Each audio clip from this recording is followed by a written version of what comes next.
Assalamualaikum warahmatullahi wabarakatuh. Apa kabar Anda pemirsa? Jumpa lagi bersama saya Aldi Andriana dan Gismaya Julifa dalam Kilat News. Kami akan memberikan sejumlah informasi penting dan menarik hari ini, diantaranya penyiraman air keras terhadap penyidik KPK Novel Baswedan. Lalu informasi mengenai kemenangan sementara Anies Sandi dalam Pilkada DKI Jakarta putaran kedua. Dan juga ada liputan keliling Kebun Raya Bogor. Langsung saja kita mulai Kilat News hari ini.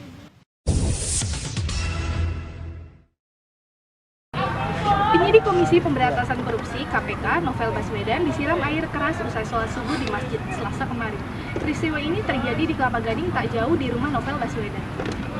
Penyidik KPK Novel Baswedan disiram air keras yang hingga kini masih belum diketahui siapa pelakunya.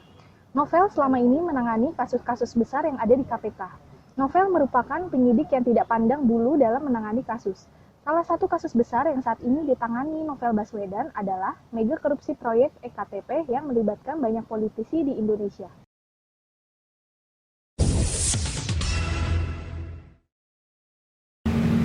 Sementara itu hari ini Novel Baswedan dibawa ke Singapura untuk menjalani perawatan intensif. Novel Baswedan sebelumnya sempat dirawat di Jakarta Eye Center setelah peristiwa penyiraman air keras. Novel Baswedan dibawa ke Singapura untuk mendapatkan perawatan khusus untuk pemulihan mata yang terkena air keras pada Selasa kemarin. Sekitar 1 jam yang lalu, Novel Baswedan berangkat menuju Singapura melalui Bandara Soekarno-Hatta. Saat keluar dari rumah sakit Jakarta Eye Center, Novel didampingi oleh Ketua KPK Agus Raharjo bersama Ketua Tim Dokter yaitu Dr. Johan Hattahuruk.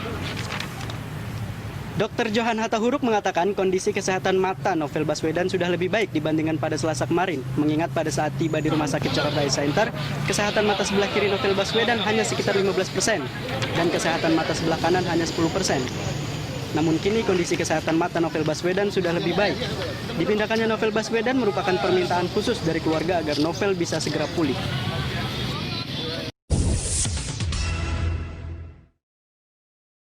Peristiwa penyiraman air keras terhadap penyidik Komisi Pemberantasan Korupsi Novel Baswedan diduga berkaitan dengan kasus yang sedang ditangani oleh KPK, yaitu kasus mega korupsi proyek EKTP.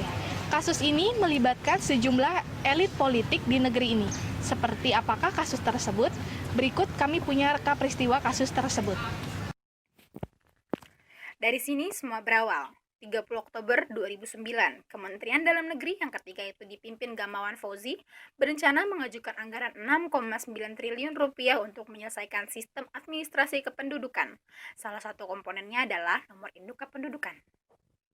18 Mei 2010, Mendagri berjanji pembuatan KTP elektronik selesai pada 2013.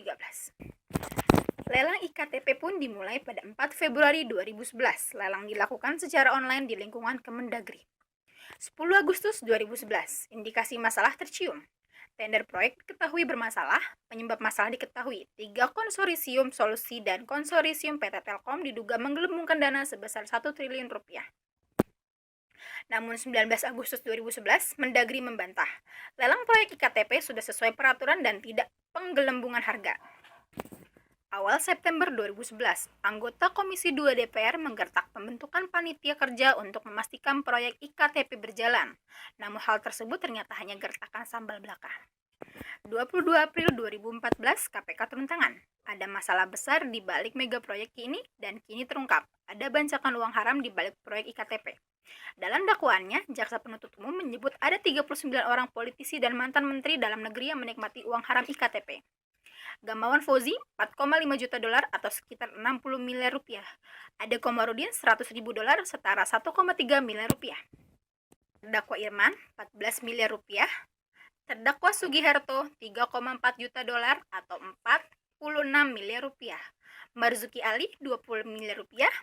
Anas Urbaningrum 5,5 juta dolar atau sekitar 73 miliar rupiah. Muhammad Nazarudin 73 miliar rupiah. Setia Novanto dan Andi Naronggong 547 miliar rupiah. Oli Dondo Kambe 16 miliar rupiah. Ganjar Pranowo 6 miliar rupiah. Yasona Lawli sekitar 1 miliar rupiah. Nirwan Amir 16 miliar rupiah. Tamsil Linrung lebih dari 9 miliar rupiah. Melkias Markus Mekeng setara 18 miliar rupiah. Dan auditor BPK Wulung 80 juta rupiah.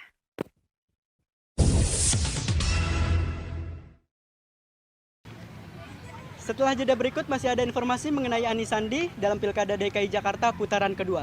Tetap bersama kami.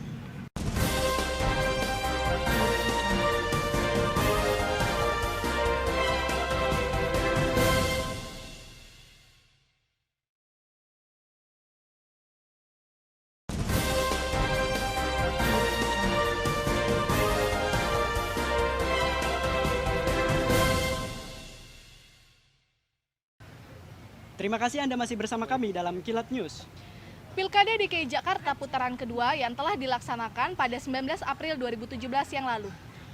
Pasangan Anies Sandi menang dari pasangan Ahok Jarot melalui hasil lembaga survei di Indonesia. Menurut data lingkaran survei Indonesia, pasangan Anies Sandi unggul lebih dari 11% dari pasangan Ahok Jarot, yang dimana Ahok Jarot hanya meraih 44%. Sementara pasangan Anies Sandi meraih lebih dari 55%. Sementara itu menurut data SMRC, pasangan yang diusung poros Kartanegara unggul dari pasangan petahana. Anies Sandi meraih lebih dari 58%, sementara Ahok Jarot 41%. Dan hasil serupa juga ditunjukkan oleh Polmark, di mana pasangan Anies Sandi juga unggul dari pasangan Ahok Jarot. Anies Sandi meraih 57%, sementara Ahok Jarot 42%.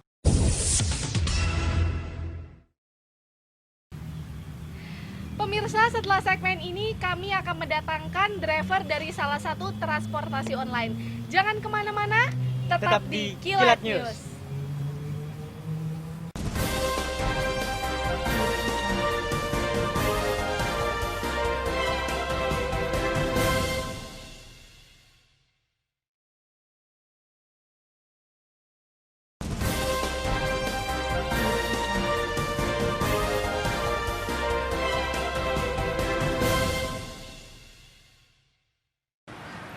Pemirsa, terima kasih masih bersama kami. Saat ini di studio telah bergabung bersama kami driver dari salah satu transportasi online, yaitu Febraya Kurniawan Akbar. Halo Mas Febraya, apa kabar? Baik, Mbak. Halo Mas Febraya, sehat? Alhamdulillah sehat. Oke Mas Febraya, kalau boleh tahu sejak kapan Anda menjadi driver transportasi online ini? Saya menjadi driver transportasi online itu semenjak 1 tahun kemarin, Mbak. Ya, jadi saya mendekati hampir 1 tahun sih sebenarnya, bukan 1 tahun. 11 bulan gitu. Nah sebelum jadi driver transportasi online jadi apa? Saya sebelumnya sih nggak bekerja, Mas. Tapi sekarang saya ini jadi mahasiswa. Jadi saya driver Gojek sekaligus saya mahasiswa. Anda bekerja menjadi driver transportasi online ini setiap hari atau hanya di jam tertentu saja? Saya jadi driver online itu nggak setiap hari ya, Mbak, karena saya ini mahasiswa. Saya satu minggu itu ada hadir dalam kelas gitu, jadi paling seminggu itu saya cuma driver itu 3 hari gitu, 3 atau 2 hari. Tapi dalam sehari itu Mas dapat berapa penumpang itu? Biasanya saya dapat penumpang itu kalau misalnya sehari itu kalau misalnya full, Mas ya, dapatnya 10 ke atas lah. Paling banyak itu 15 penumpang. Ya. Lalu apa saja syarat yang diperlukan ketika Anda mendaftar menjadi driver transportasi online ini? Syaratnya itu yang jelas yang pertama itu harus ada transportasi, Mbak ya, itu baik motor ataupun mobil itu harus ada. Terus harus fotokopi KTP, STNK, sama yang paling penting itu SIM. Ya, itu paling penting SIM. Nah, Mas ini kan ada di bawah naungan perusahaan ya? Iya. Nah, kebijakan perusahaan ini sudah memihak kepada drivernya, Mas? Maksudnya perusahaan itu berpihak kepada saya gitu ya? Saya belum tahu sih masalah itu, tapi yang jelas selama yang saya alami sekarang, sampai sekarang ini, bahwa saya pikir itu perusahaan dari transportasi online itu menjamin di bagian saya, menjamin di bagian driver-driver gitu. Berpihak? Iya, berpihak. Apa saja keuntungan yang sudah Anda dapatkan selama menjadi driver transportasi online ini? Kalau misalnya untung sih banyak, Mbak ya. Dari pertama mungkin saya dapat uang jajan dari driver online itu. Kemudian saya mendapat pengalaman karena di driver online itu kan saya bertemu sama orang-orang itu bukan dari sepantaran saya. Karena ada juga sudah berkeluarga, atau juga masih ada yang jomblo walaupun sudah tua gitu. Ya. Lalu menjadi driver transportasi online ini lebih menguntungkan atau lebih enak yang mana nih Mas dari kegiatan sebelumnya? Iya pasti kegiatan driver Mas ya, karena ya kita tahu kan bisa driver itu bisa jalan-jalan kemana, Sedangkan kalau misalkan saya kuliah itu kan saya cuma dapat ibaratnya itu nggak dapat uang gitu. Tapi kalau misalnya saya driver online, saya mendapatkan hasil dari kerja saya gitu. Untung berarti ya? Iya, untung di situ. Beberapa hari yang lalu terjadi bentrokan antara driver transportasi online dengan supir angkutan umum dan juga taksi. Menurut Mas Febraya, apa sih tanggapannya mengenai hal tersebut?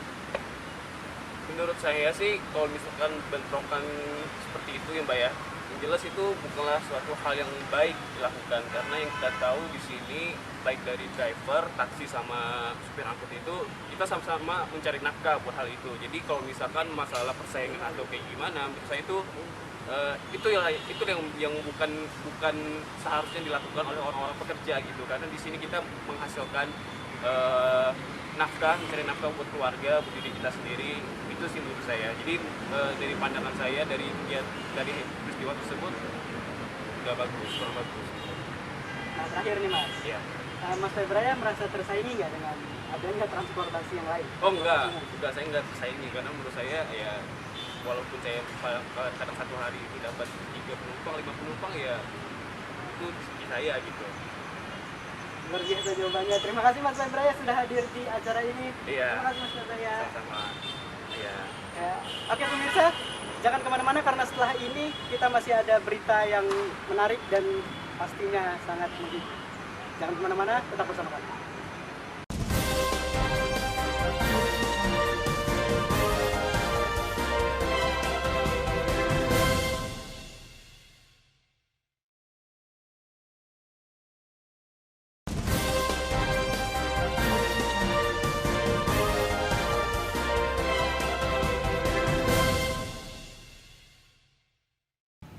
Terima kasih masih bersama kami di Kilat News.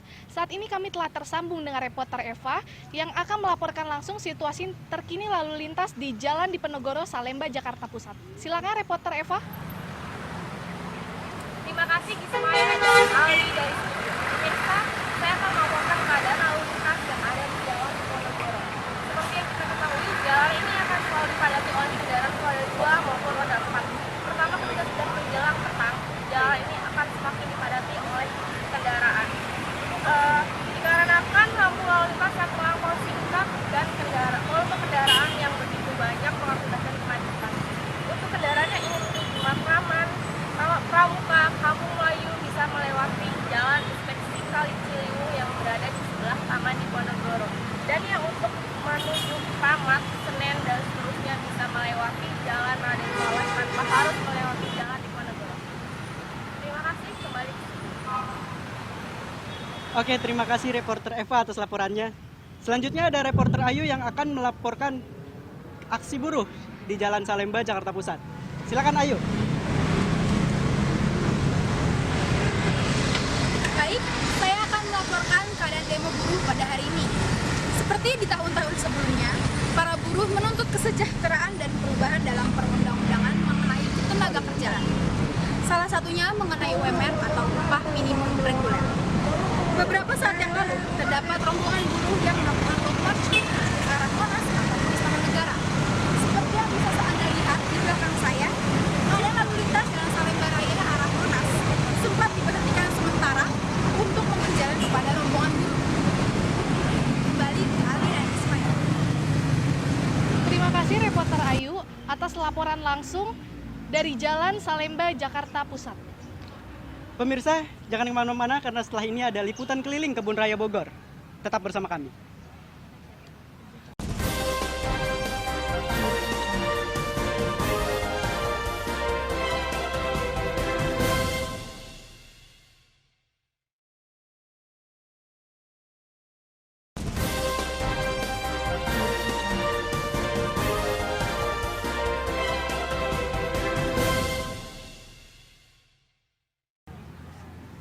Anda masih bersama kami di Kilat News.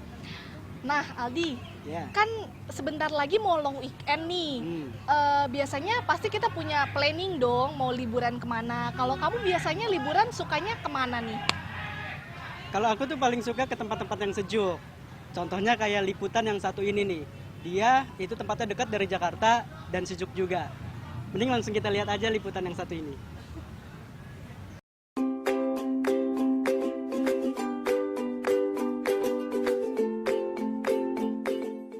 Terletak di jantung kota Bogor, Jawa Barat, Kebun Raya Bogor mulanya adalah kawasan hutan buatan guna pelestarian lingkungan, sekaligus tempat memelihara benih pohon kayu langka.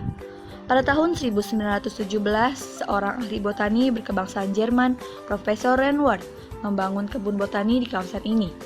Kebun Raya Bogor kala itu pun berubah fungsi menjadi tempat penelitian dan pusat ragam tanaman dan benih dari seluruh Nusantara. Dengan luas hingga 87 hektar, beragam tanaman ada di sini. Berjalan jauh lebih ke dalam, terdapat Taman Teichmann. Taman bergaya formal ala Eropa ini dibangun pada tahun 1889 untuk mengenang salah satu pemimpin Kebun Raya Bogor, Johannes Elias Teichmann. Kebun Raya Bogor kini hampir menginjak usia 197 tahun. Tanaman obat hingga tanaman langka juga ada di sini, seperti pohon kayu ulin, pohon kayu kamper, mangga kasturi, dan sekitar 270 tanaman langka lainnya ada di sini. Taman botanikal tertua se-Asia ini menjadi pilihan tempat pengunjung untuk menikmati udara segar alam. Kebun Raya Bogor buka setiap hari mulai pukul 8 pagi hingga 5 sore. Jaga kelestarian lingkungan kita dimanapun. Nah, sehabis jalan-jalan enaknya makan nih, Gismaya dan pemirsa. Nah, aku punya rekomendasi kuliner yang enak. Salah satunya terletak di Bandung, Jawa Barat. Di Bandung, Jawa Barat itu terdapat kuliner yang menggabungkan makanan khas Jepang dengan makanan khas Bandung, yaitu sushi seblak. Langsung aja kita lihat liputannya.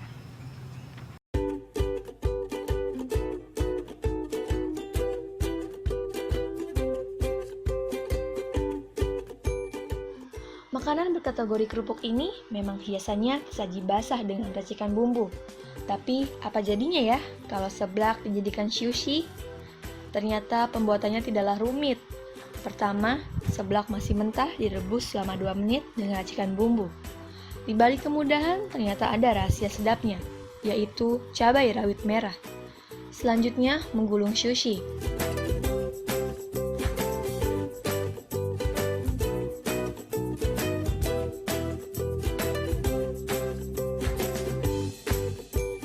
Nasi Jepang yang sudah diberi cuka dipipihkan di atas roller bambu. Setelah itu, aneka bahan untuk isian diletakkan di atas nasi, layaknya sushi biasa. Selain seblak, ada pula rumput laut kering, wortel, dan mentimun yang berfungsi menyeimbangkan rasa pedas seblak. Setelah semua bahan tersusun rapi, sushi pun siap digulung. Kemudian, sushi yang sudah dipotong diletakkan di atas piring saji.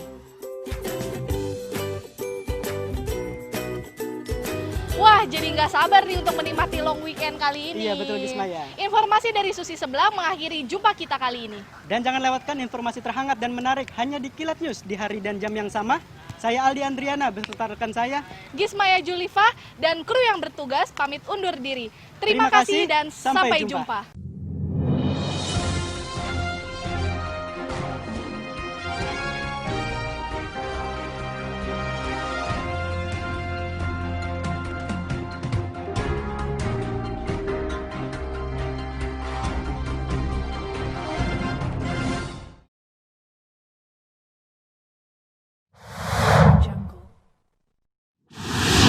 Jungle.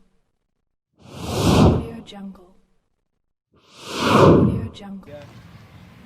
Assalamualaikum warahmatullahi wabarakatuh. Apa kabar Anda pemirsa? Jumpa lagi dalam acara Assalamualaikum warahmatullahi wabarakatuh. Apa kabar Anda pemirsa? Jumpa lagi bersama saya Aldi Andriana dan Gismaya Julifa dalam Kilat News.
Susi Sebelah mengakhiri jumpa kita kali ini. Dan jangan lewatkan informasi terhangat di Kilat News di hari dan jam yang sama. Saya Aldi Andriana dan Gismaya Julifa beserta kru yang bertugas pamit undur diri. Sampai jumpa.